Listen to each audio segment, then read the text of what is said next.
Hello friends, welcome to Traders Club. उम्मीद करता हूँ आप तमाम लोग ठीक ठाक होंगे और खैर खैरियत से होंगे। बड़ा ही हमारा एक इवेंटफुल वीक रहा लास्ट वीक। और थर्सडे के बाद जो है वो हमारी आज वीडियो आ रही है regarding the analysis. Monday to Thursday हमारी एनालिसिस पे वीडियो बनती है। फ्राइडे को 2396 और 2377 का एरिया डिफाइन किया गया था रिगार्डिंग सेलिंग। 2377 वाले एरिया ने एशियन सेशन में प्ले किया, लेकिन फिर उसके बाद 67 66 से मार्केट जो है वो बाय में जाके फिर ऊपर की तरफ हमारा मोमेंटम बना गई। तो फिर उसके बाद दोबारा ऊपर के लेवल से सेलिंग ट्राई की गई और उसमें अच्छे पिप्स थोड़े से हमारे 100-150 पिप्स हमने निकाले उसमें से भी। तो दो दफ़ा जो है हमारी वो ट्रेड चली, लेकिन ये सारी की सारी चीज़ें जो है ग्रुप पे ही मार्केट का मोमेंटम देखते हुए अपडेट कर दी जाती हैं। तो फिर वहाँ पे ये है कि लोगों को एसएल का और बाकी सारी चीज़ों का भी बखूबी अंदाज़ा हो जाता है। अच्छा, इस वीक के हवाले से पर्टिकुलरली बात करूँगा। मंडे गुजर गया, बट मंडे को कोई फंडामेंटल न्यूज़ थी नहीं यूएस इकनॉमी की जो कि बहुत हाई इम्पैक्ट हो। और अब जो लेकिन वीक पूरा फ्रॉम ट्यूसडे ऑनवर्ड्स फ्राइडे एक अच्छा इवेंटफुल वीक रहने वाला है, बहुत ज़्यादा वॉलीटाइल रहने वाला है। उसकी रीज़न ये है कि ट्यूसडे इज़ जॉल्ट्स, देन वेडनेसडे हमारे पास फंड रेट्स है, फिर उसके बाद थर्सडे आईएसएम है, फ्राइडे हमारे पास एनएफपी है। तो तमाम के तमाम चारों के चारों दिन जो हैं वो बहुत ज़्यादा वॉलीटाइल रहने वाले हैं, not only for gold, for every major pairs and cross pairs as well, क्योंकि डी एक्स वाई उससे रिलेटेड हैं सारी चीज़ें मेजर पेयर्स हो स्पेशली। तो उनमें भी एक अच्छा बड़ा मूव हमें देखने को मिल सकता है, तो गोल्ड में भी। अच्छा, गोल्ड की अभी जो करंट सिचुएशन है इसके हिसाब से आप देखें, जो आज मार्केट में मूव आया एक 2370 तक जो मार्केट आई है 2369 तक, इसमें भी ये था कि फिप का एक लेवल आज जब सुबह मार्केट पंप होकर 2403 के एरिया पे गई, तो वहाँ पे मैंने वो फिप का गोल्डन पॉकेट बन रहा था, तो वहाँ से एक सेलिंग हमारी हुई 2408 के एसएल से, 2406 के एसएल से। तो वो भी अल्लाह का शुक्र है, 300 पिप्स हमारी जो है वो ऑलमोस्ट, अगर आप इन टोटल देखें तो, क्योंकि 2370 तक मार्केट आई। इसमें बीच में हम लोग स्कैल्पिंग भी करते रहे, क्योंकि Monday is always a sideways रहती है मार्केट, लेकिन आज एक अच्छा मूव हमें देखने को मिला। बट यहाँ पे कंडीशन ऐसी हुई कि अगर ये 67 68 के नीचे ही कोई एक आध H1 और आपकी M30 2-3 क्लोज और ओपन कर देता, तो फिर हमारे पास 2350 का एरिया ये वाला एक्सपोज हो जाता दोबारा।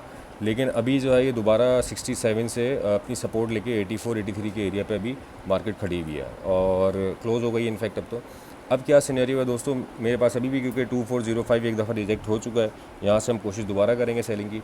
लेकिन चूंकि इवेंटफुल वीक है, इस वजह से हम ऊपर के लेवल्स को भी ध्यान में रखेंगे। सबसे पहले तो 2405, देन उसके बाद 2412, फिर उसके बाद हमारे पास 2433। अच्छा, एक चीज़ ध्यान में रखिएगा, अगर ये 2433 2432 कर लें इसको, 2432 वाला एरिया फ्लिप होता है, अगर ये वाली लिक्विडिटी के ऊपर जाके मार्केट कोई H4 ओपन और क्लोज कर देती है, तो हमें शायद नया हाई देखने को मिल जाए गोल्ड का, मे बी, अगर ये वाला एरिया ब्रीच होता है तो ये वाला एरिया। हाँ, जब तक मार्केट इसके नीचे नीचे है we will keep on selling इंशाल्लाह। अभी जो मेजर रेजिस्टेंस नियरेस्ट हमारे पास 2405, देन उसके बाद अगर ये सरपास होती है 2412, देन फिर उसके बाद 2424 से लेकर 2432 तक का एरिया, ये पहले भी रहा है इंपॉर्टेंट और उस पर पहले भी हमने अच्छी ट्रेड्स की हैं। तो ये दोस्तों गोल्ड का छोटा सा एनालिसिस था। अच्छा, एनालिसिस के साथ साथ एक चीज़ और बताता चलूँ कि अभी ये 2350 के ऊपर जो ना देखें, यहाँ से एक दफ़ा लिक्विडिटी पिक हुई है और ये सपोर्ट लेके यहाँ से मार्केट ऊपर गई है। अब दोबारा यहाँ पे एक बाइंग सेंटीमेंट डेवलप होगा जिस वक्त मार्केट नीचे आएगी, लेकिन ये काफ़ी पॉसिबिलिटी है कि यहाँ पे बायर्स को इंगेज किया जाए 2350 के एरिया पे, और बायर्स अगर यहाँ 75-76% से ज़्यादा इंगेज होगा तो देन मार्केट जो है फिर आपकी वो 2320 का लेवल एक्सपोज कर देगी इसी वीक में। खैर ये वीक तो है ही इतना इवेंटफुल कि आप यहाँ पे 2300 भी कोई मुश्किल नहीं है, अब दोबारा नीचे आना 2 दिन में ही 2300 भी आ सकती है मार्केट, अगर इसका बेरिश मोमेंटम रहा तो। और यही सेम लेवल्स इसी तरह से ऊपर के भी हैं, सेम ऊपर पे भी अप्लाई होगा। तो यहाँ पे हम देखेंगे फॉर्मेशन पहले 2350 पे कि हमारी बाइंग की बनती है या नहीं बनती, देन फिर हम डिसाइड करेंगे कि यहाँ से हमें बाय डालनी है या नहीं डालनी। फिलहाल कल के हवाले से जो लेवल्स हैं अभी 2405 देन 2412, यहाँ जाती है मार्केट तो उसके ऊपर के एसएल दे के आप लोग गोल्ड में सेलिंग ट्राई कर सकते हैं। और नीचे हमारा टीबी वो 2350 तक ही कंटिन्यू रहेगा। हाँ, मोमेंटम मार्केट में देखने को नहीं मिलता जैसे आज हुआ, तो फर्दर डाउनवर्ड मोमेंटम, तो आप फिर उसके बाद अपना इंट्राडे 150-200 पे जो भी आपके होते हैं वो आप लेके बुक करके साइड हो सकते हैं मार्केट से। लेकिन हम कोशिश करेंगे कि इस वीक थोड़ा अच्छा हमें पिप्स की कैलकुलेशन में अच्छा वो मूव देखने को मिले। ये दोस्तों गोल्ड का छोटा सा एनालिसिस था। अब चलते हैं सिल्वर की तरफ। ये सिल्वर में हमारी ये लाइंस काफ़ी पहले की लगी हुई हैं, अभी यहाँ पे आके मार्केट थोड़ी सी साइडवेज हुई है 2-4 दिन से। जो ये वाला एरिया था आपके सामने था ये 27.99 की बनेगी, सपोर्ट लाइन थी, अब दोबारा ये रेजिस्टेंस लाइन बन गई है। ऊपर की रेजिस्टेंसेज अभी भी इंटैक्ट हैं। मार्केट अगर 28 पॉइंट मैं अगर बोलूँ, हाँ 28.67 अभी देखा ना, ये चैनल जो मैंने ड्रॉ किया हुआ था, इस चैनल की मार्केट नीचे आ गई है। मैं दोबारा कोशिश करता हूँ कि वो ड्रॉ कर दूँ और उसको थोड़ा सा एक्सटेंड कर दूँ, तो सबको इजीली समझ में आ जाएगा। ये हमने एक चैनल ड्रॉ किया हुआ था जिसके ऊपर हम पहले ट्रेड कर रहे थे सिल्वर में, और अभी ये देखें ये चैनल था, इसको मैंने एक्सटेंशन दे दी है। पहले मैंने चैनल ये यहाँ तक लगाया हुआ था, अभी दोबारा मार्केट इस चैनल के अंदर आ गई है। तो यहाँ पे हमारे पास ये 28.65 वाली अगर आप देखेंगे रेजिस्टेंस ये मौजूद है। मार्केट को फर्दर बुलिश होने के लिए 28.60 वाला एरिया ब्रेक करना ज़रूरी है। 28.60 के बाहर जाके मार्केट को ये H4 ओपन और क्लोज करती है, ये वाली रेजिस्टेंस ब्रेक करके ऊपर जाती है, तो फिर हम यहाँ पे देखेंगे कि शायद हमारे पास कोई बुलिश साइन मार्केट में दोबारा 29.5 और 29.8 वाला एरिया हमें दोबारा देखने को मिल सके। बट सो फार अभी तक जब तक मार्केट इस लेवल के नीचे इस चैनल के अंदर है, इसको आप राइड करें और इसके ऊपर का एसएल दे के आप सेलिंग, कीप ऑन सेलिंग ये कर सकते हैं, क्योंकि मार्केट आपके सामने है, डाउनवर्ड चैनल है, पूरा बेरिश मोमेंटम में है। तो हम यहाँ पे यही कोशिश करते हैं कि हमें टॉप से सेल मिले। हाँ, जो बाय होगी वो डेफिनेटली स्कैल्पिंग बाय होगी, कोई बहुत ज़्यादा बड़ी बाय मैं रिकमेंड नहीं करूँगा कि बहुत ज़्यादा बड़ी बाय निकल जाए इसके अंदर से इस वक्त, क्योंकि बेरिश उसमें है मामला, जब तक ये चैनल उसका ब्रेकआउट ना हो। बहुत इजी और आसान करके मैंने सिल्वर का आई गेस समझा दिया है, क्योंकि ये पहले ड्रॉ किया वाला चैनल, बाकी लाइंस की रेजिस्टेंस लाइंस भी आपके सामने ही हैं सारी।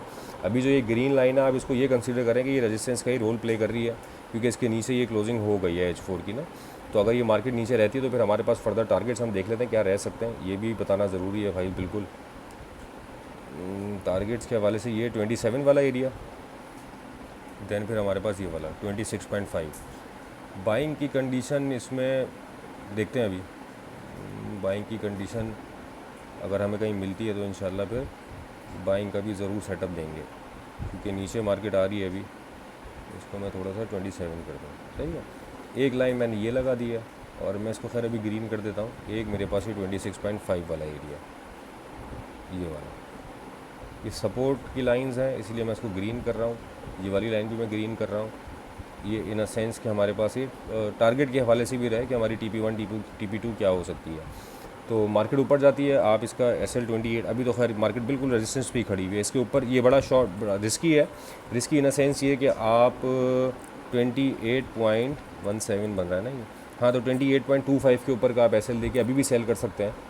बहुत शॉर्ट SL होगा ये, और that will be quite risky. मैं कोशिश करता हूँ कि अगर आप कोई अच्छा मूव ले रहे हो तो उसमें SL भी आपका इतना छोटा ना हो कि उसके हिट होने के चांसेस बहुत ज़्यादा बढ़ जाए। तो ये एक शॉर्ट SL है। बहरहाल मार्केट यहाँ से भी बैक हो सकती है, पलट सकती है मार्केट है डेफिनेटली। कोई हमारी प्रेडिक्शन के ऊपर तो हमसे प्रेडिक्शन कर सकते हैं, 100% एक्यूरेसी किसी की भी नहीं है, किसी भी वक्त किसी को भी गलत साबित कर सकती है। तो ये सिल्वर के एनालिसिस था दोस्तों छोटा सा। अब चलते हैं हम ऑयल की तरफ। ऑयल क्या बता रहा है? ऑयल ने तो कितना खूबसूरत बताया है हमें पिछले 2 वीक से माशाल्लाह, प्रॉफिट ही प्रॉफिट दोनों तरफ। इनफैक्ट स्कैल्पिंग बाइज भी निकलती रही और उसके ऊपर भी लोग ट्रेड करते रहे। दैन फिर उसके बाद हमारे पास सेलिंग तो थी ही थी, क्योंकि बेरिश स्ट्रक्चर में आ चुका था। 80.3 वाला एरिया मैंने आपको बहुत पहले कहा था, 80.1 जब वो चैनल मैंने ड्रॉ किया हुआ था डेली के टाइम फ्रेम पे। वो तो काफ़ी पुरानी मेरी वीडियोज़ है, अगर आप देखेंगे तो आपको अंदाज़ा हो जाएगा, 15-20 दिन होगा शायद उन वीडियोज़ को, कि 80.10 का एरिया अगर टूटेगा तो फिर हमें नीचे के फर्दर लेवल्स बहुत डीप दिख सकते हैं। तो 75 तक का तो एरिया एक्सपोज हो ही गया आज। 75 पूरा हो गया। 74.9 इसने आज लो लगाया है शायद, 74.9 मेरे पास, हाँ 74.95 मेरे पास लो लगा है। तो 75 हमारा टारगेट तो हिट हो ही गया। हम लोग 83 से इसको लेके चल रहे हैं अल्हम्दुलिल्लाह, keep on selling from top, तो वो रिज़ल्ट अच्छे हैं। बहरहाल अभी जो हमारे पास फर्दर एरियाज़ हैं वो 77.41 के इमीडिएट रेजिस्टेंस है, और इसके ऊपर का SL देके जो है वो अच्छी सेलिंग देखी जा सकती है। अच्छा, SL लोग अक्सर ये कहते हैं कि बहुत बड़ा है, तो भाई TPs भी फिर उसी हिसाब से होता है। अगर आपको 100-150 पिप्स का SL है तो 200-250 पिप्स का हम TP भी एटलीस्ट 1-2 के उसके ऊपर हम बता रहे होते हैं, दिखा रहे होते हैं। स्कैल्पिंग के लिए इट्स अ डिफरेंट स्टोरी, आप उसमें 20-30 पिप्स के SL के साथ चल सकते हो। अच्छा, ऑयल में एक चीज़ बड़ी इंटरेस्टिंग है, मैं आज चलो रिवील कर देता हूँ। रिवील इन अ सेंस ये कि मैं इस लेवल से अपनी बाइंग स्टार्ट करूँगा इंशाल्लाह। मुझे ये लिक्विडिटी पिक होती नज़र आती है 72.5, क्योंकि अब $3 का ही डिफरेंस है। हम इसको 84 से राइड करते आ रहे हैं, 83.8 से राइड करते आ रहे हैं ऑयल को, और अब मेरा जो एरिया था 72 वाला, उससे ये कोई $3 ही पीछे है। मुझे अगर यहाँ मिलती है मार्केट 72 से तो इंशाल्लाह आई विल स्टार्ट बाय। अच्छा, मेरी बाय जो होती है वो फिर इस तरह से कि 72 से जो मैं स्टार्ट करूँगा बाय, तो फिर वो मैं एटलीस्ट कोई 68 तक जो है मेरी लेयर्स होती हैं, 68 67 तक मेरी लेयर्स होंगी, ताकि ये 75 पे या 76 पे भी आए तो मुझे वो उन तमाम की तमाम लॉट्स का प्रॉफिट जो है, चाहे 1 वीक लगे चाहे 1.5 वीक लगे 15 दिन लगे, तो लेकिन वो ट्रेड आपकी अच्छी चल जाती है। तो 72 से 67 तक का एरिया मेरे पास है अभी बाइंग का। 67 का एरिया मैं इस वजह से बता रहा हूँ आपको, ये वाली लिक्विडिटी ये 67.96 है तो 68 का, बट 67 भी देख सकते हैं आप। तो ये वाला एरिया अगर आता है तो मैं यहाँ से फिर इंशाल्लाह जो है अपनी वो बाय कंडीशन बनाना शुरू करूँगा। अभी फ़िलहाल ऊपर से सेलिंग ही है। मैंने एक ऐसे उसका रेजिस्टेंस आपको बता दी है। हाँ, मार्केट ऊपर रिट्रेस होती है तो आप 77.41 का, ये 75.5 वाला एरिया जो है ये सपोर्ट एक दफ़ा ले चुका है, यहाँ से बाय एक निकल चुकी है। बट अभी मैं नहीं समझता कि इतना मार्केट में कोई बुलिश मोमेंटम या वॉल्यूम है कि वो उसको दोबारा यहाँ से 80 जा भी सकती है मार्केट, कुछ पता नहीं है। बहरहाल हम कोशिश करेंगे कि हमें 72 का एरिया मिल जाए। 72 का एरिया मिलेगा तो इंशाल्लाह that would be a very good area for buying इंशाल्लाह। तो वहाँ से फिर हम इंशाल्लाह इसमें बाय स्टार्ट करेंगे। ये दोस्तों ऑयल का छोटा सा एनालिसिस था। अब चलते हैं बिटकॉइन की तरफ। लास्ट हमारा आइटम है बिटकॉइन ने थोड़ा सा जो है ना लास्ट वीक बड़ा ख़तरनाक मूव्स दिए, और मैं डेली का टाइम फ्रेम खोल के इसको जल्दी जल्दी वाइंड अप करने की कोशिश करता हूँ कि डेली के टाइम फ्रेम पे मैंने एक ट्रेंड लाइन लगाई थी और एक चैनल था। अच्छा, अगर आप देखें ये ट्रेंड लाइन मैंने लास्ट वीक ही लगाई थी कि यार मुझे कुछ इसमें पिक्चर क्लियर नहीं हो रही है, और एग्जैक्टली उसी ट्रेंड लाइन को मार्केट टच करके और लिक्विड ये विक अपनी छोड़ के मार्केट जो है नीचे आ चुकी है। अच्छा, और नीचे भी कहाँ तक आई है, जो हमारी रेजिस्टेंस लाइन थी, मैंने कहा था इसके ऊपर मार्केट जाती है, तो ये 66,473 बहुत पहले की लगी हुई है लाइन, और एग्जैक्टली इसको आप सपोर्ट बना चुकी है, क्योंकि एग्जैक्टली इसी को टच करके मार्केट दोबारा ऊपर गई है।